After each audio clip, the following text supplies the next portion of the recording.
CBF এর সভাপতি এর্নালদো রদ্রিগেজকে বহিষ্কার করেছে রিও ডি জেনেরো আদালত। আর এটা শুনেই অনেকের মনে চিন্তার বাজ যে এর্নালদো রদ্রিগেজ বহিষ্কার হওয়ার পরে কি কার্লো আনচেলত্তির সাথে চুক্তির কোনো সমস্যা হবে কিনা, অথবা ব্রাজিল কি নিষেধাজ্ঞায় পড়বে কিনা, এরকম সন্দেহ অনেকের মনে।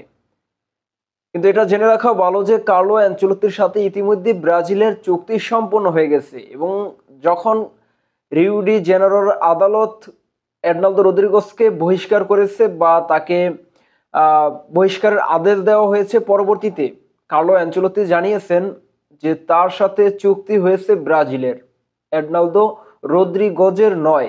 অর্থাৎ তার সাথে ব্রাজিলের চুক্তি, তিনি সিবিএফ এর দায়িত্ব পালন করবেন, সিবিএফ এর কোচিং এর দায়িত্ব পালন করবেন।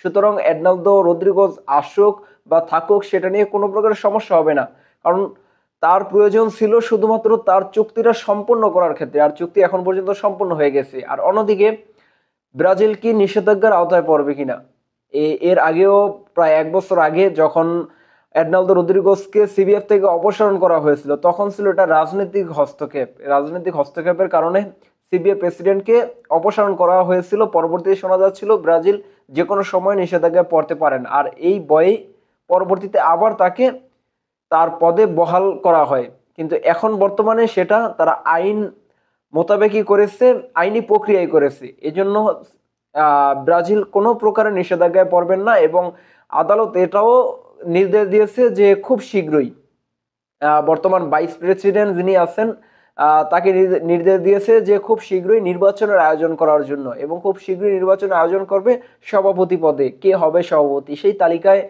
এর্নালদো রদ্রিগেজও প্রার্থী হিসেবে থাকতে পারেন রোনালদো নাজারিও, যাকে 1 বছর আগে শোনা যাচ্ছিল যে রোনালদো নাজারিও ব্রাজিলের দায়িত্ব নিতে চান। পরবর্তীতে তিনি এই তার কথা থেকে সরে আসেন। তিনি বলেছেন যে তিনি এখন বর্তমানে তিনি দায়িত্ব নিতে রাজি নয়, কিন্তু বর্তমানে যেহেতু আবারও সুযোগ এসেছে, হয়তোবা রোনালদো নাজারিও সভাপতি পদে নির্বাচন করতে পারেন এবং তিনি ব্রাজিলের দায়িত্বে আসতে পারেন। আর যদি ব্রাজিলের দায়িত্বে রোনালদো নাজারিও আসেন, তাহলে ব্রাজিলের জন্য মানে একটা বড় মাইলফলকই হতে যাচ্ছে যে বিশ্বের সর্বকালের সেরা কোচ কার্লো অ্যানচেলত্তি অলরেডি ব্রাজিলে এসেছেন, এবং রোনালদো নাজারিও যদি সভাপতি হয়ে ব্রাজিল সিবিএফ এর দায়িত্ব নেয়, তো সেটা হবে 1-2। অর্থাৎ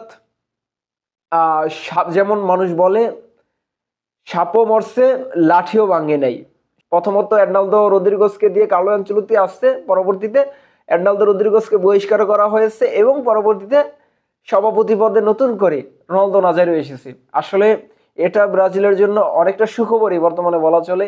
কিন্তু এর্নালদো রদ্রিগেজও যদি ব্রাজিলের হয়ে পরবর্তী নির্বাচনে জয়ী হয়ে আসেন, সেটা কোনো প্রকার সমস্যা হবে না।